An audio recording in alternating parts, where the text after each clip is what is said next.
Bottlenose dolphins. These 4-meter-long submariners perform their maneuvers in relatively shallow waters, usually in pods of 5 to 20. Sometimes these mini fleets embark on hunting operations in river estuaries, but in these murky waters, it's difficult to see and get oriented. Which is why these specialists don't trust their eyes, but strongly rely on their hearing.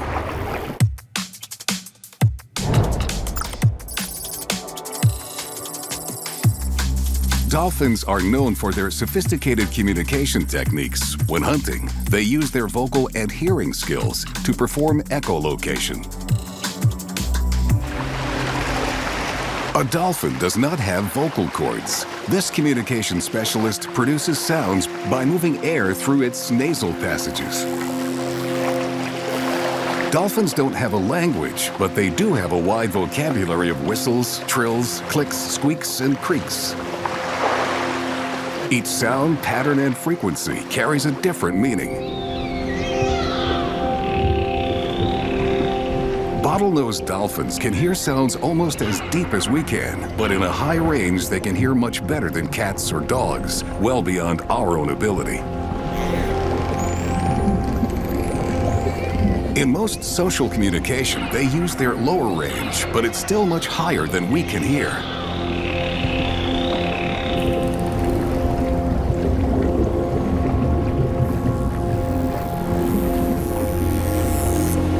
Each dolphin identifies itself with a signature whistle that lasts less than 1 second. That whistle is within our hearing range.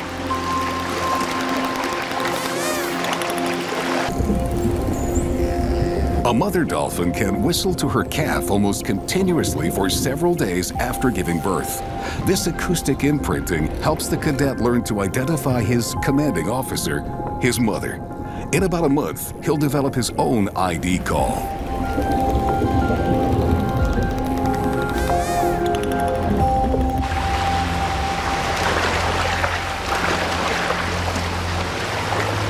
Having learned the pod's call signs, the cadet joins some of his crew members on a hunting expedition in the deeper sea.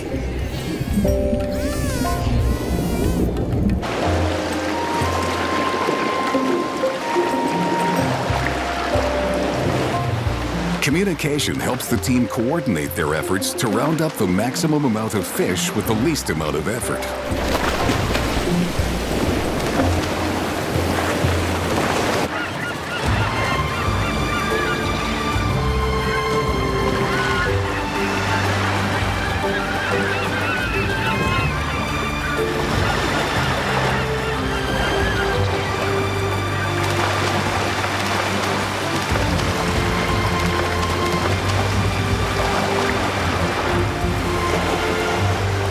But first, they must locate the best fishing spots. That's where echolocation comes in. The dolphins emit an ultrasonic ping underwater, which travels about 4.5 times faster than it travels through air.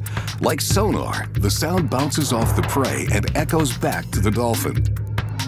Echolocation can pinpoint a fish the size of a pack of gum from about 200 meters away. Like most echolocation specialists, dolphins pick up the sound in their lower jawbone. In Florida, bottlenose dolphins may increase their hunting success by venturing into river estuaries where the salt and freshwater mix.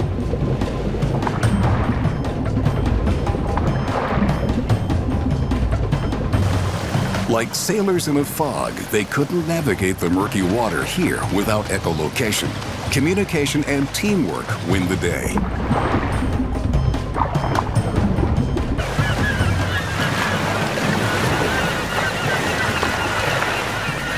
Three or more dolphins' coordinated strikes herd the slippery fish onto the shore where they can't escape.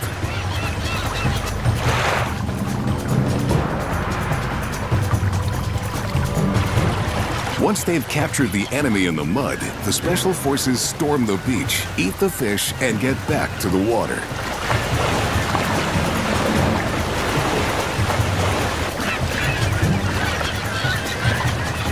Such is the power of the bottlenose dolphin, a communication specialist that uses its skills to rally the troops for its well-coordinated search and destroy missions.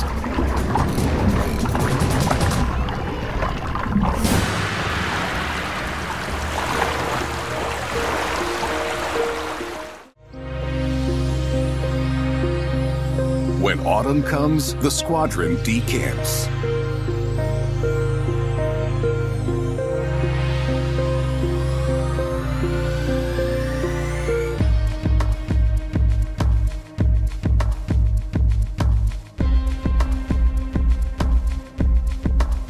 These European swallows usually migrate to southern Africa.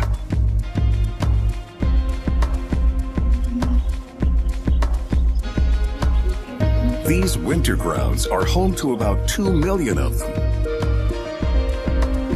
Swallows feed here and wait out the winter. They need to regain their strength for the treacherous return to Europe.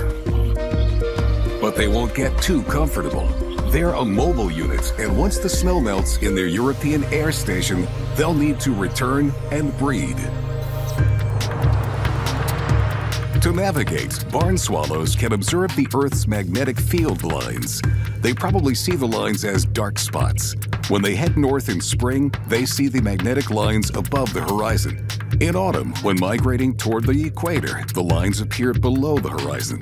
Their compass information changes even when moving east or westward because they're able to perceive the angle or inclination of the magnetic field.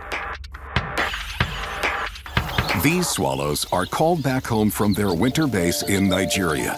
They may have to travel around 5,000 kilometers to get there. And between them and home lies one of the planet's biggest death traps, one that cannot be conquered. The 9 million square kilometers Sahara Desert. Too wide to go around, with temperatures reaching a blistering 59 degrees Celsius.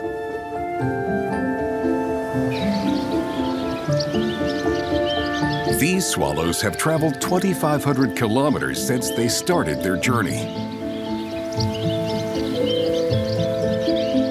They need to refuel to continue. Thanks to their built-in compass, they know just where to go.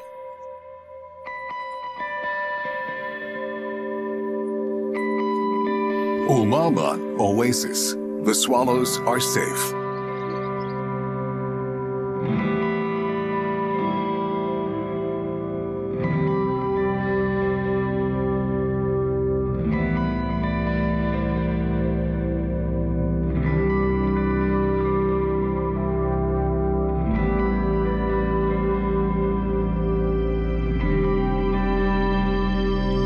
Now, the squadron will be able to continue using their specialist navigation system to safely return to their summer base.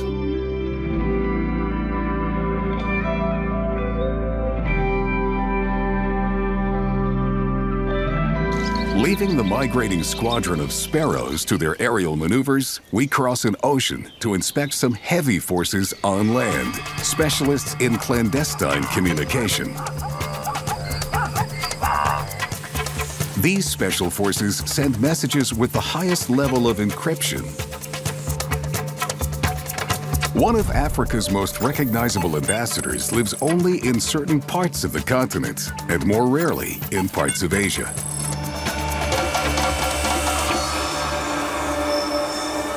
Built like tanks, but conducting their peaceful mission on the grasses here, are the rhinos.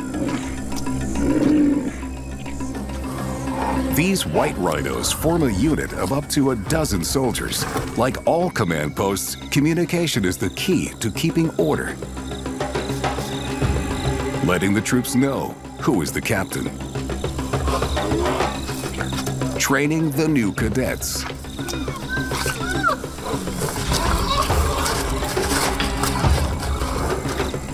And moving up the chain of command.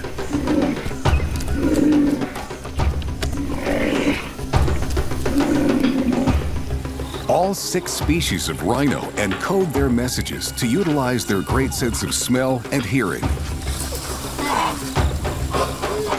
These specialists are among the few land animals that can transmit their classified reports in frequencies way below the threshold of human hearing, using infrasound.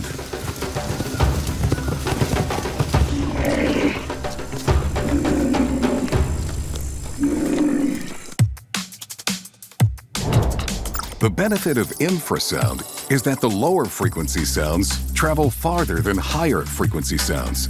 The infrasound waves aren't as easily disrupted by hills and trees.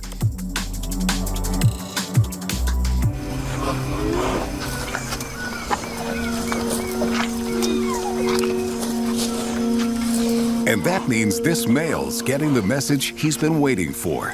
The usually solitary adults fraternize only when they're on a diplomatic mission to mate. Females leave behind their usual scent to mark their presence. When it's time to reproduce, they use infrasound signaling to advertise their readiness.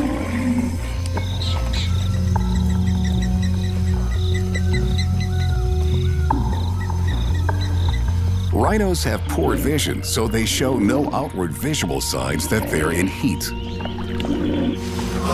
Once these special forces meet, the female will follow her chosen male, warning off other females by leaving scent marks.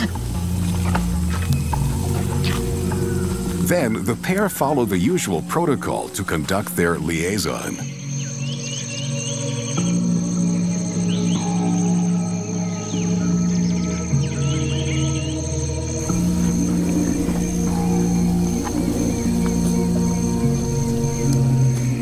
The African rhinos have fulfilled their mission. But the true masters of infrasonic communication are their special forces counterparts stationed in the dense jungles of Asia.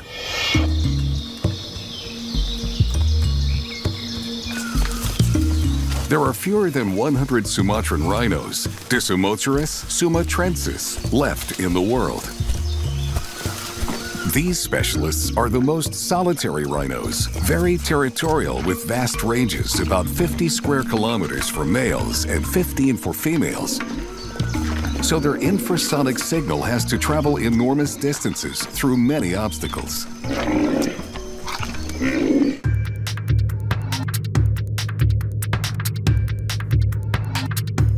Sumatran rhinos can produce 90 decibel whistles, about as loud as a nearby train whistle. But because the sound is in the infrasonic range, we can't hear it. Even so, the whistle, followed by a sharp burst of air, can carry for almost 20 kilometers across the forest to reach the ears of other rhinos.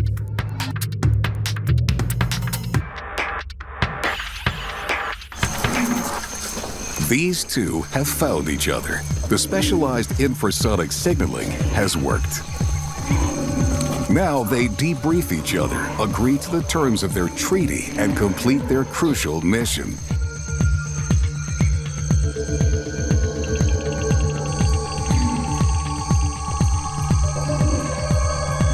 About a year later, the strategic alliance of these soldiers pays off.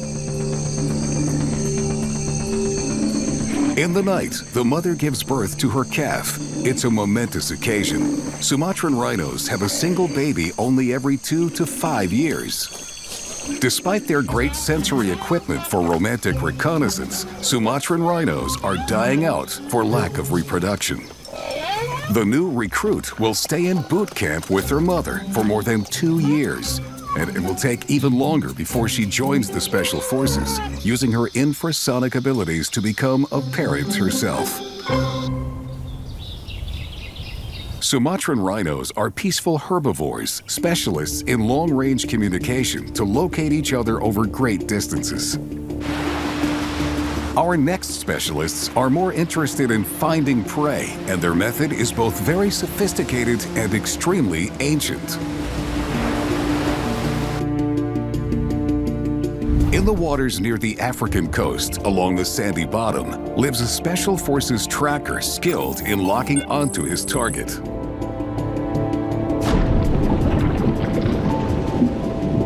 Hiding and waiting like a sniper, the stingray.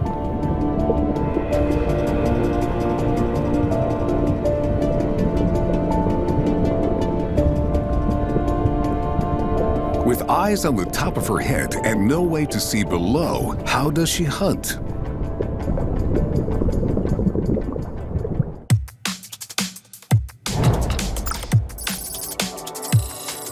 Her eyes aren't important when she's equipped with specialized sensors called ampullae of Lorenzini that can detect the minute electrical charges of her potential prey.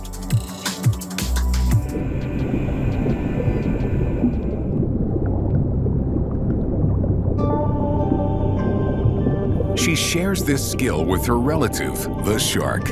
They've developed this specialized sensory apparatus about 15 million years ago.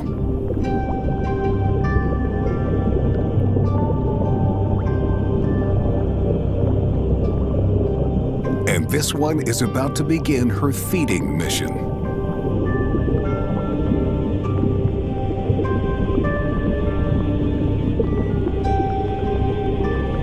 These small squids would make a perfect meal. But the ray is into something else, something easier to catch. Their eggs.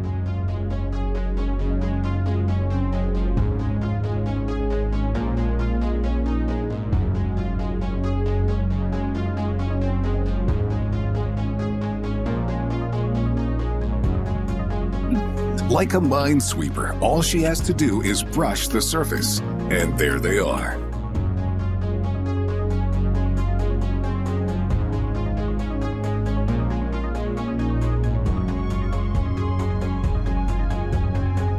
She zeroes in on the tiny electrical impulses they, like all living things, emit.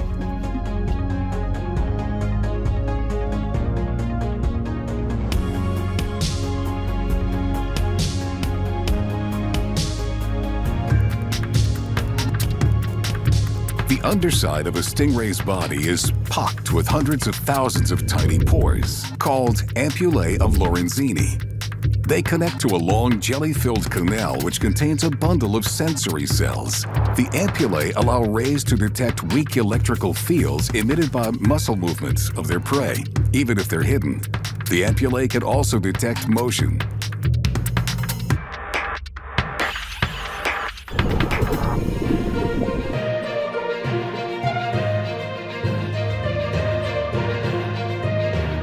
The ray doesn't care if it stirs up the sand because it doesn't use its eyes to hunt.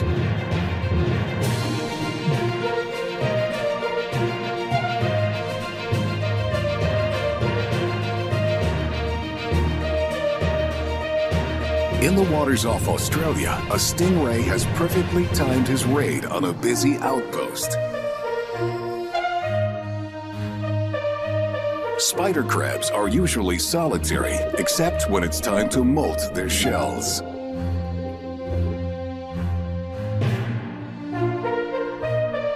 Vulnerable, they gather in huge numbers, which makes them an easy target.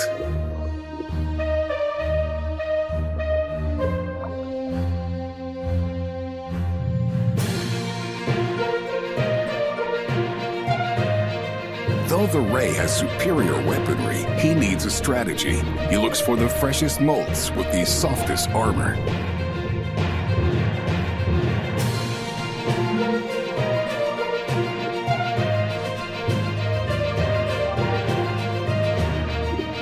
For this specialist, guided by electricity, that's no problem. The new soft shell releases slightly stronger electrical impulses. For the crab, there's nowhere to hide.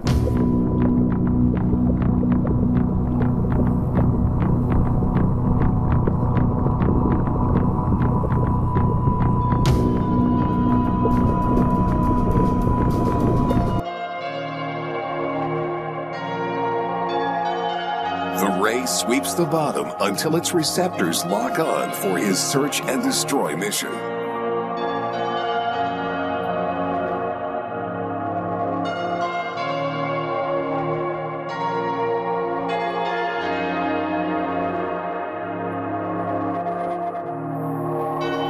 Electroreception is this soldier's secret weapon.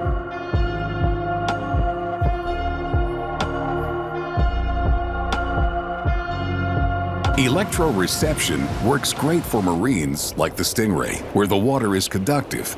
But special forces living in one of the driest climates on Earth need to develop different survival tactics.